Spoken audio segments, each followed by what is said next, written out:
Yesu lina uwezo wa kusambaratisha mapepo, kumsambaratisha ibilisi. Na shetani hiki kitu anakijua. Imeandikwa amekirimiwa jina lipitalo majina yote, ili kwamba kila goti lipigwe mbele ya jina la Yesu, la vitu vya mbinguni moja, vya duniani mbili, na vya chini ya nchi. Unaona kazi hiyo? Kumbe jina la Yesu linaweza kupiga kule chini ya nchi. Jina la Yesu lina uwezo kusambaratisha kule chini. Yaani wewe unapigania hapa duniani tu, unafanyia vita hapa duniani, umemaliza afu unatulia. Jina la Yesu limeambiwa lina uwezo kwenda kupiga mpaka kule chini. Yaani lina uwezo, unaweza ukalitumia jina la Yesu kuisambaratisha ikulu ya shetani kule kuzimu. Ndugu yangu, una uwezo wa kwenda. Yaani wewe kwenye ulimwengu, ngoja nikwambie mahesabu ya ulimwengu wa rohoni. Ulimwengu wa rohoni sio kama ulimwengu wa mwili. Ulimwengu wa rohoni, kuna ukisoma kitabu cha Luka 4, maandiko yanasema shetani alimchukua Yesu akamtembeza dunia nzima kwa dakika hii moja. Maana kwenye ulimwengu wa roho hakuna umbali. Yaani alimchukua Yesu akazunguka naye Marekani, Uingereza, Tanzania, Kenya, Uganda, dunia nzima, akamuonyesha fahari zote kwa dakika moja. Ndivyo ilivyoandikwa, soma mwenyewe pale. Baba nikusomee, labda unaanza kadhani naongea hadithi zangu mwenyewe. Naongea kutoka, unaanza kadhani naongea vitu ambavyo havipo.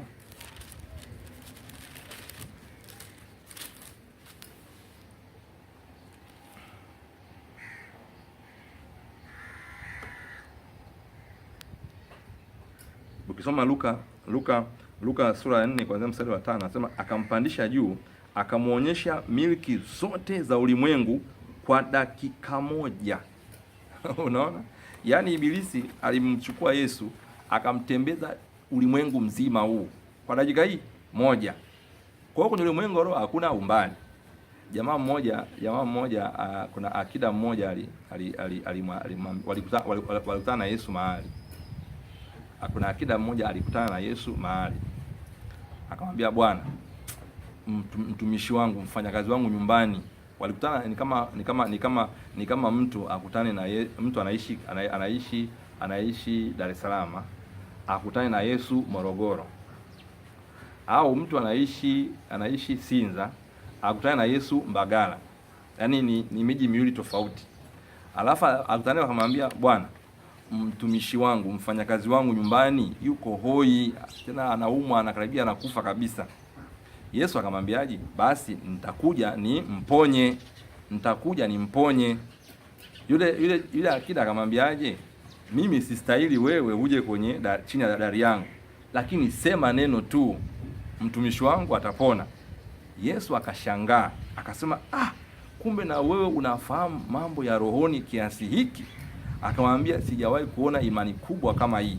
Ina maana unaweza, yani yule mtu alikuwa ni kama anamwambia Yesu hivi, una uwezo wa kwenda mpaka nyumbani kwangu bila kwenda kimwili. Yaani una uwezo wa kwenda mpaka pale nyumbani kwangu na ukamponya mtoto wangu na bila mwili wako kwenda kule. Yaani bila wewe kusafiri kwenda kule.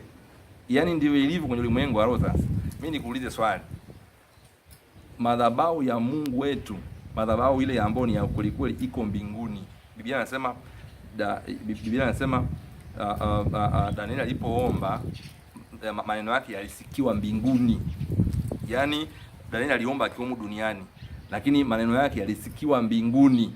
Unaona? Malaika wa Bwana akamjibu Ibrahimu kutoka mbinguni.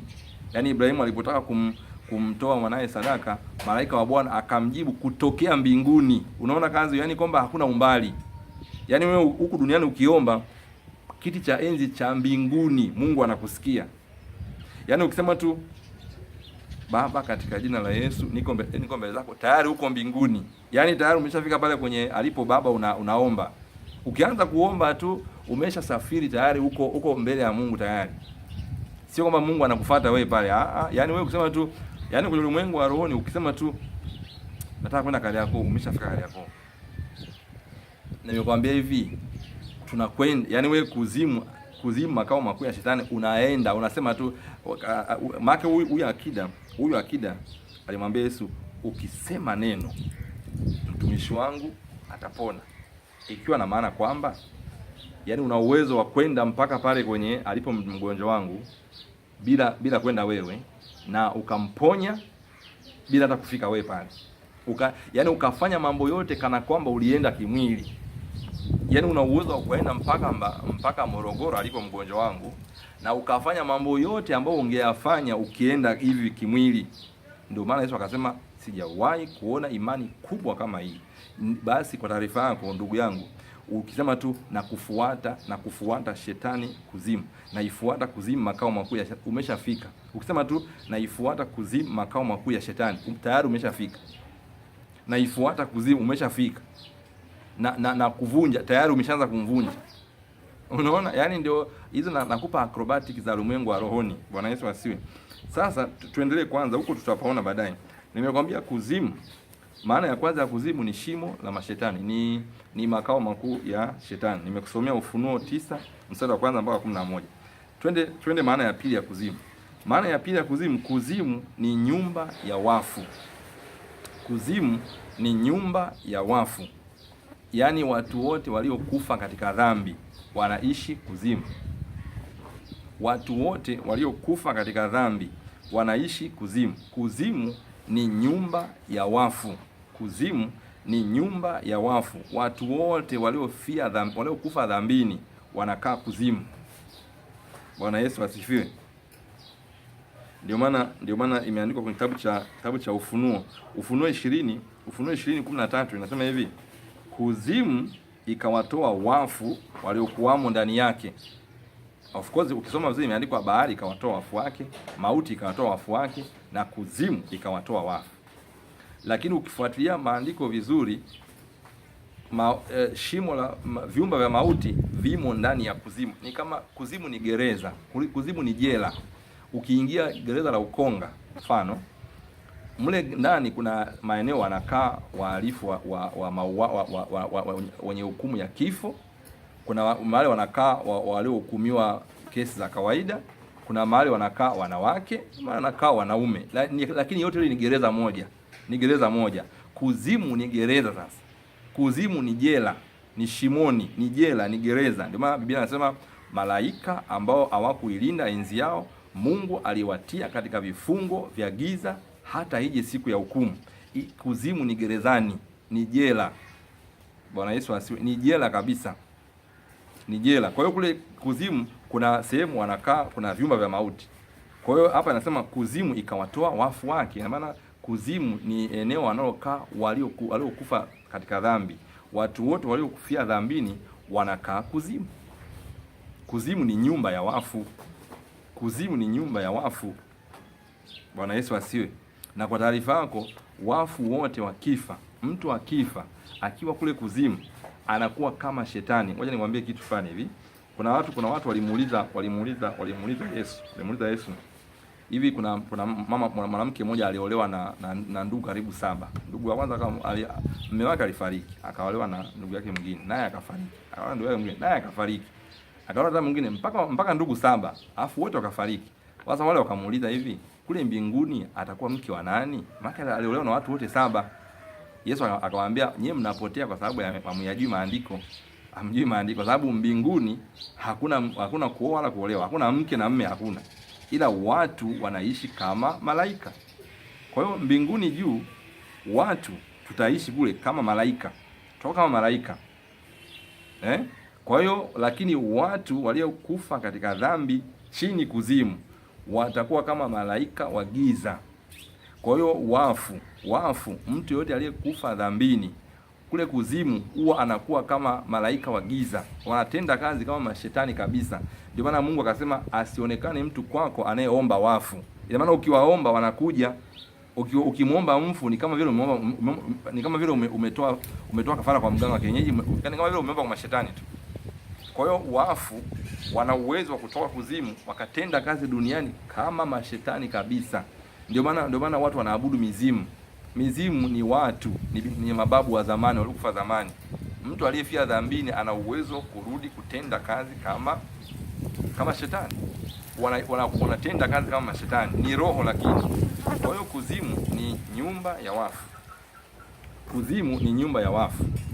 Biblia inasema asipatikane mtu kwenu anayewaomba wafu, kwa sababu ukiwaomba watakujibu. Ukiwaomba wanakuja, kama vile ukimwomba shetani anakuja. Ukianza kuabudu shetani anakuja. Ukiabudu wafu wanakuja. Unaona? Ni lakini wako chini ya himaya ya shetani. Bwana Yesu asiwe. Kuna kisa kimoja kwenye Biblia.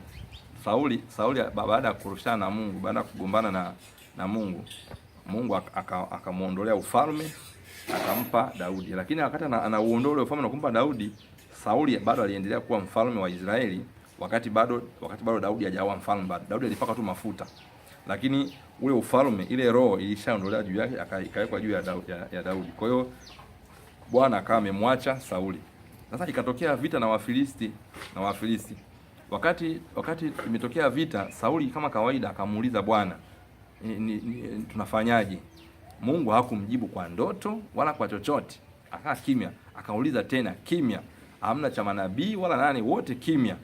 Sauli alipoona mambo yamekuwa mazito na Wafilisti tayari wanakaribia, wanataka kuivamia Israeli, akaamua kwenda kwa mganga wa kienyeji. Akaamua kwenda kwa watu wenye pepo za utambuzi. Hasa wakati huo Samueli alikuwa ameshafariki tayari. Wakati huo wote Samueli alikuwa ameshakufa siku nyingi. Samueli ambaye ni nabii. Maga alikuwa anawasiliana na Samueli nabii anampa sauti ya Bwana inasemaje. Wakati huo Samueli alikuwa ameshafariki. Akawa ndio Wafilisti wakawa wameinuka juu ya taifa la Israeli. Sauli ameshaondolewa ufalme, amepewa Daudi, lakini Daudi bado hajatawaza kuwa mfalme. Lakini kwenye ulimwengu wa roho tayari Mungu ameshampaka mafuta kuwa mfalme wa Israeli. Ila muda ulikuwa hujafika. Kwa sababu ukifuatilia vizuri, Daudi alipakwa mafuta mara 3 ili kuwa mfalme wa nchi ya Israeli. Sasa Sauli alienda kwa mwenye pepo utambuzi, mganga wa kienyeji. Akasema, nibashirie nitakayekwambia, niitie Samueli. Unaona? Ina maana alimwambia niitie wafu, nataka kuongea na wafu. Na kule yule mganga alipopandisha mashetani, Samueli akaja. Na akaja Samueli akaanza kuongea ndani ya yule mama. Kibaya zaidi kilichoongelewa na yule mfu kikampata kweli Sauli. Ndio nakwambia hivi, wafu wao wanaweza kutoka shimoni wakaja kutenda kazi duniani. Milango hii ya kuzimu naye kwambia ndio kazi yake, kuwafungulia mashetani, kuwafungulia wafu waweze kutenda kazi duniani. Hebu hilo andiko tuliache, tutaliona baadaye. Iko kitabu cha Samueli wa kwanza 28 kuanzia mstari wa 3. Lakini tutaliona baadaye. Kwa hiyo lakini itoshe kujua kwamba kuzimu ni nyumba ya wafu. Hebu tusome tena andiko lingine la Luka 16 kuanzia mstari wa 19 mpaka 24. Huu ni mfano ambao Yesu alikuwa anautoa. Tukio lililotokea sio mfano ni tukio lilikuwa limetokea halisi. Ni kama mtu anahadisia siku moja ilitokea 1 2 3. Lakini sio mfano. Imeandikwa Luka 16 kuanzia mstari wa 16. Akasema, palikuwa na mtu mmoja tajiri na maskini mmoja jina lake Lazaro. Ikawa yule maskini alikufa, yule tajiri naye akafa, akazikwa. Basi kule kuzimu akainua macho yake alipokuwa katika mateso. Naona kuzimu ni nyumba ya mateso. Kuzimu ni nyumba ya mateso.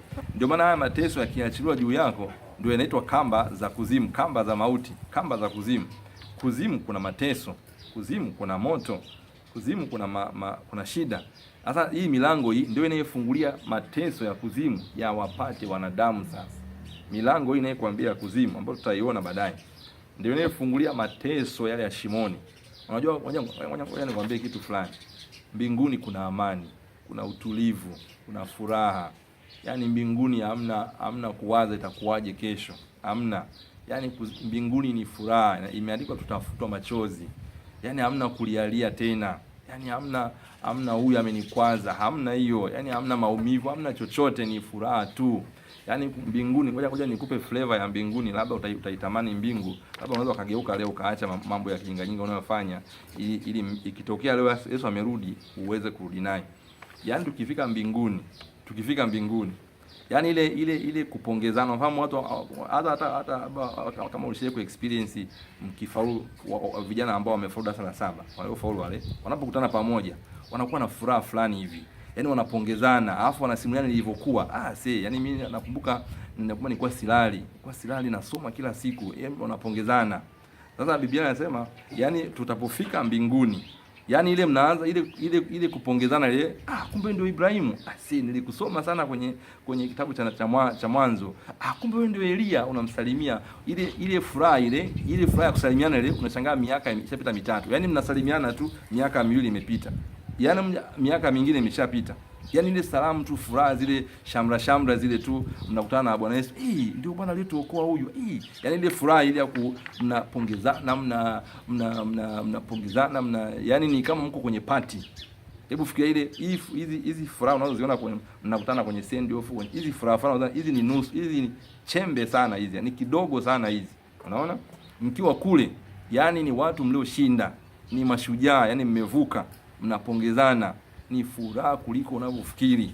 Ni furaha kuliko maelezo. Hapo bado haujashikana mkono na Bwana Yesu akupongeze. Kuna mtunzi mmoja wa wimbo wa kitabu cha hizi nyimbo za tenzi za rohoni. Ametoa picha kidogo ya anavyo Mungu anadhani nimfunulia picha kidogo ya kule mbinguni.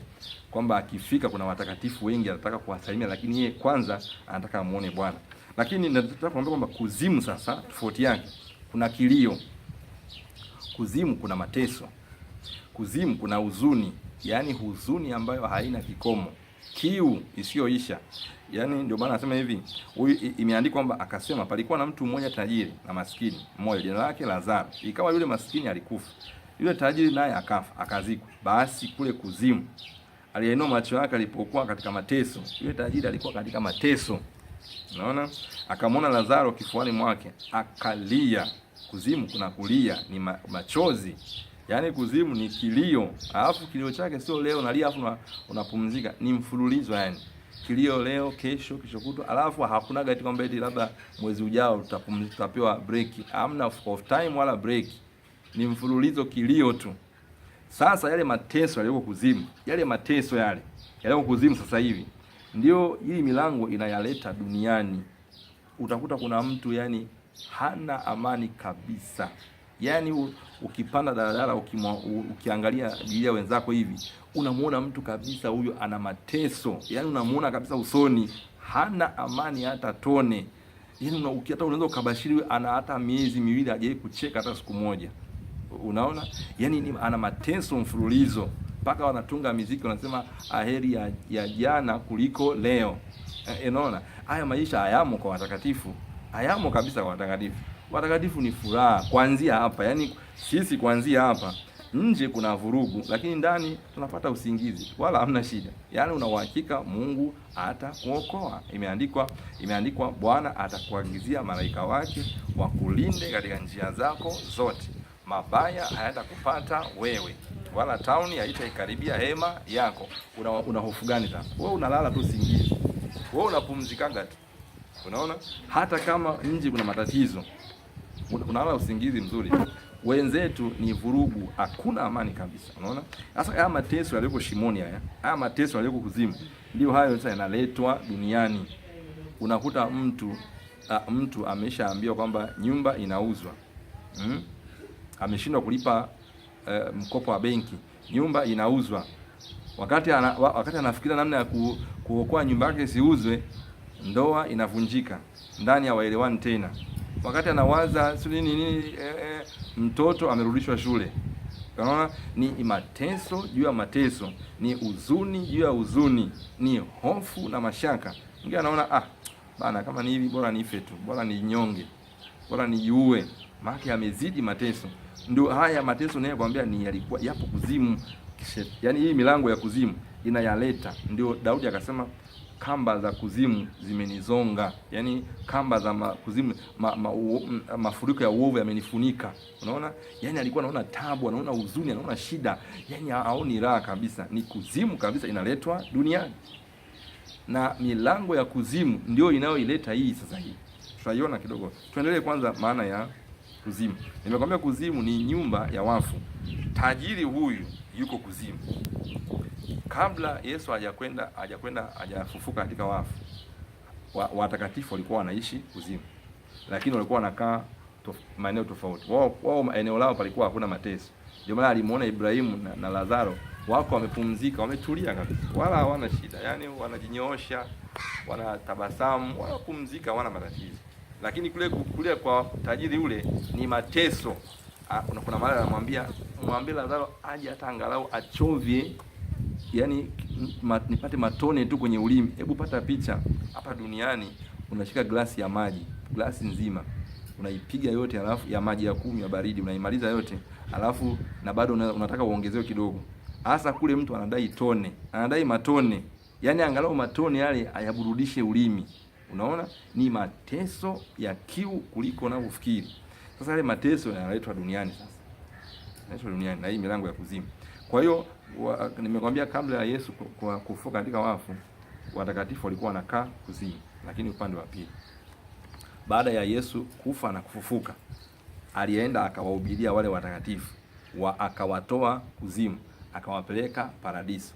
Ndio maana siku Yesu alipofufuka, makaburi mengi ya watakatifu yalifunguka, watu wakawaona watakatifu. Kuna mhubiri mmoja alikuwa ananifurahisha, anasema kina Ibrahimu na kina Elisha nafikiri walimuomba Yesu, hebu tunaomba tuangalie ile miji ambayo tulioiacha sasa hivi ikoje, hebu turuhusu kidogo tutembee mjini, alafu ndo twende. Kwa hiyo wakati Yesu anawaambia twendeni sasa nawahamishia paradiso, akawapa ruhusa, basi zungeni mjini. Basi wakaanza kuwatokea watu wengi, kina Elia kina nani, wanawatokea watu wengi mitaani. Inasema makaburi ya watakatifu yalifunguka, wakaonekana watakatifu wengi mitaani. Unaona, Mungu aliwahamisha. Ndio maana Yesu msalabani, yule mwizi maana kuna Yesu alisulubiwa na watu wawili. Yule mmoja akamwambia, Yesu, unikumbuke utakapoingia katika ufalme wako. Yesu akamwambia, leo hii tutakuwa wote juu paradiso, sio tena chini. Alijua nikitoka hapa sitaenda kuwahamisha wale. Kwa hiyo na huyu akifa leo atakwenda juu. Unaona? Kwa hiyo sasa hivi watakatifu wote tukifa mbinguni, paradiso, tunasubiri. Hasa pale paradiso, rafiki yangu, furaha yake yaani furaha yake haina kikomo. Yaani unajua maisha, ukiishi kwenye furaha siku zinaenda sana. Hata hapa duniani tu ukiwa unaishi kwenye furaha, yaani hata unashangaa hivi tayari siku zimeshaisha. Yaani mbona zimewahi sana kuisha. Lakini mtu aliye kwenye mateso hata usiku hauishi. Yaani usiku ni mrefu, yani hajalala, sasa usingizi hauji. Bwana Yesu asifiwe. Kwa hiyo nataka kwamba ni kwamba kuzimu ni nyumba ya wafu, wanakaa binadamu waliokufa katika dhambi. Kuzimu, maana ya mwisho ya kuzimu, nimekwambia kuzimu, kuna kuzimu eneo ambao ni eneo wanalokaa wafu na eneo wanalokaa mashetani. Maana ya tatu ya kuzimu, kuzimu ni shetani, ni joka, ni malaika wa giza. Unaona, kuna kuzimu eneo, alafu kuna kuzimu shetani, malaika wa giza. Imeandikwa kwenye kitabu cha Ufunuo 6:8. Kitabu cha Ufunuo 6:8 inasema, nikaona na tazama farasi wa rangi ya kijivujivu, na yeye aliyempanda jina lake ni Mauti, na kuzimu akafuatana naye. Unaona, kuzimu ni roho, kuzimu ni shetani, kuzimu ni malaika wa giza. Unaona jambo hili kwenye ulimwengu wa mwili unaweza usikupa shida, kwa sababu kwenye sisi binadamu, ulimwengu wa mwili tuna reason. Unataka uone logical common sense, unataka uone logical framework, unataka uone common sense. Jamani, mbona hii sielewi? Sasa kwa taarifa yako, shetani anaweza akageuka akawa chochote. Shetani, malaika wanaweza wakageuka wakawa chochote. Mungu anaweza akageuka akawa chochote. Bwana Yesu asiwe. Kuna wageni watatu walimtembelea Ibrahimu. Walimtembelea Ibrahimu. Wawili walikuwa ni malaika, mmoja alikuwa ni Bwana, lakini ni binadamu kabisa, binadamu wa kawaida kabisa. Na alipopika akawaosha miguu, akawaandalia chakula, wakala vizuri kabisa. Wakati tunamuanga wakasema, hivi kweli tumfiche Ibrahimu jambo hili, kwamba tunaenda kuipiga Sodoma na Gomora, tumfiche kweli Ibrahimu? Ndio wakamrudia, na yeye ndio anatambua kumbe wale hawakuwa watu. Unaona, hata Lutu hakuwatambua mwanzoni, lakini walikwenda kwa sura za wanadamu. yani malaika anaweza akageuka akawa chochote. Unaona? Sehemu nyingine Yesu anaitwa sauti ya maji mengi. Hebu niambie sasa, yani we unasikia mahali kama mafuriko makubwa, kumbe ndio Bwana wewe sasa. Hebu niambie sasa. Alafu sehemu nyingine anasema Yesu ni sauti ya umati wa watu. Yaani unasikia mahali kundi kubwa la watu linakuja kwa spidi, kumbe ni Bwana. Unaona hiyo? Kwa hiyo yani Mungu anaweza akawa chochote. Kuna watu wengine Mungu anaweza akaja nyumbani kwao kama mtu maskini omba anataka mkate. Lakini ni Bwana. Ukasema ni lini nilipokuona una njaa nikakunyima chakula? Hapana, wale uliowanyima chakula ulininyima mimi. Unaona? Kwa hiyo naweza kusema malaika wa giza, malaika wa Mungu, malaika huo wanaweza akawa chochote.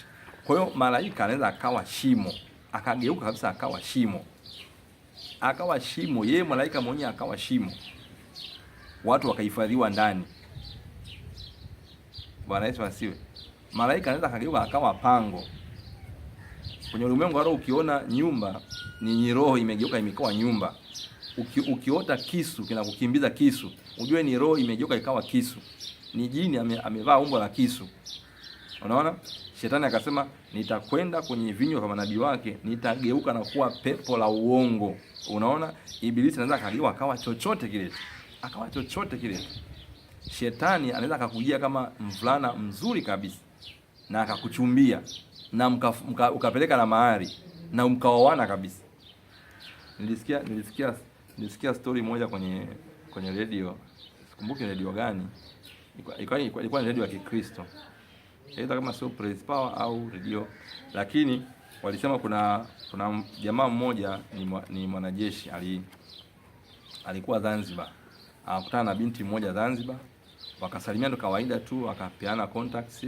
Walisalimiana tu kawaida, walikuwa kwenye semina moja, wakaachana. Baada ya kurudi Dar es Salaam, siku yule mwanajeshi akamwona yule binti yupo kwenye gari zuri sana, gari kubwa zuri sana. Akamwambia, ndio una miliki gari kubwa namna hii? Akamwambia, na sasa hivi nakaa Mikocheni. Dar es Salaam hapa Mikocheni, nakaa Mikocheni. Akamwambia, haya, basi twende ukapajue ninapokaa.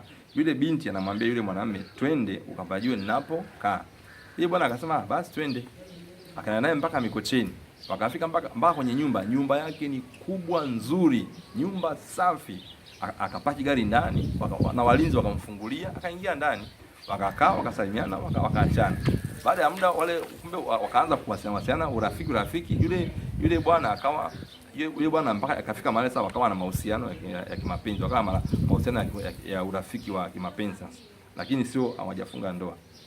Kwa hiyo wakati wapo kwenye urafiki, wakati wapo wanaendelea kwenye urafiki, ikatokea kuna siku sikumbuki vizuri story huko mbele ilivyokuwa, lakini kuna siku mwanamume akawa analazimisha anataka kuwaona wazazi wa mwanamke, lakini mwanamke akawa anazungusha. Siku nyingine basi mwanamume akaamua kumpeleka yeye kwa wazazi wake. Njiani ikatokea vituko sasa. Njiani yule mwanamke, kumbe yule mwanamke hakuwa mwanamke. Yule mwanamke ambaye anasema ni mwanamke hakuwa mwanamke. Alikuwa ni jini, ni shetani. Unaona? Sasa njiani wakati wanaenda kuwaona wazazi wa mwanamume, ndio vikatokea vituko kwenye basi. Ghafla amuone yule mwanamke kwenye kiti. Alafu anawaambia wenzake, jamani, nilikuwa na mke wangu hapa. Alafu sijui kama ameshuka au hajashuka na simuoni kwenye basi. Wao wanamwambia, wewe mbona umekaa mwenyewe muda wote? Muda wote mbona hujakaa na mtu? Akasema, watu tumekaa na mke wangu yuko hapa. Wakana wanamuona kama ghafla anamwita mke wake amerudi. Akasema, hani, usiwe na wasiwasi, mbona nipo? Mbona I was worrying. Kumbe ulikuwa sababu umeshuka umefanyaje? Kumbe upo Mara ya pili akawa tena amuoni. Kwa hiyo ile ikawachanganya abiria wenzake, wakamchukua akampeleka hospitali. Yule jamaa akarudi Dar es Salaam. Kurudi Dar es Salaam akarudi peke yake bila yule mwanamke sasa. Sasa alipokwenda kutafuta huduma ya maombezi kwa wachungaji, wakamuuliza, kwani wewe huyu binti umekutana naye hapa? Akasema, yani huyu binti nimeishi naye na nyumbani kwake napajua ni Mikocheni, napajua kabisa. Unaona? Basi mchungaji mmoja akatoka naye wakaenda kwenye hiyo nyumba ambayo alikuwa anaishi na huyo binti. akafika maeneo yale yale ya ile nyumba ambayo ilikuwa, lakini alipofika akashangaa ile nyumba haioni, ila anasema nilikuwa nafika mpaka hapa, lakini tulikuwa tunapita kwenye mchoro huu, lakini huku hapa akumbuki tena, yani kumbukumbu zinafutikia hapa. Kumbe lile eneo lilikuwa ni eneo la wazi. Sasa hivi akienda hivi ni eneo la wazi, hakuna kitu, ni nyumba, hakuna nyumba, ni eneo la wazi. Lakini wakati anakuja na yule binti ni pazuri, nyumba kubwa safi. Nimekwambia hivi, shetani anaweza kageuka kuwa chochote. Anaweza kageuka kuwa nyumba, ukaingia ukalala kabisa. Anaweza kageuka kuwa binadamu, ukamchumbia kabisa na ukamuoa.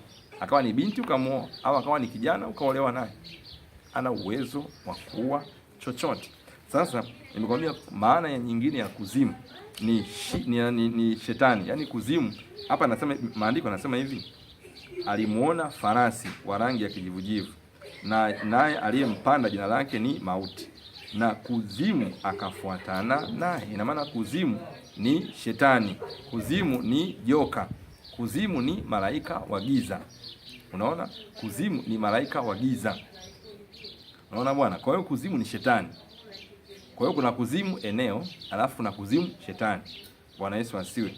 Jambo unaweza nikakwambia, unaweza ukaniuliza mtumishi, sasa tunajifunza mambo yote haya, maana ya kuzimu na nini, ili iweje? Nimekwambia hivi, una uwezo wa kuifuata makao makuu ya Ibilisi ukiwa kwenye mwili. Yaani wewe, nimekwambia hivi, Yesu Kristo, unaweza kwenda mpaka kuzimu na kurudi. Yesu Kristo alikirimiwa jina lipitalo majina yote, ili kila goti la vitu vya mbinguni, vya duniani na vya chini ya nchi vipige goti mbele ya jina la Yesu. Ina maana una uwezo kabisa wa kwenda, yani nasema ukisema tu na kufuata kuzimu, makao makuu ya shetani, tayari umeshafika. Huyu akida alimwambia Yesu, sema neno tu na mtumishi wangu atapona. Yesu akasema, iwe kama ulivyoamini.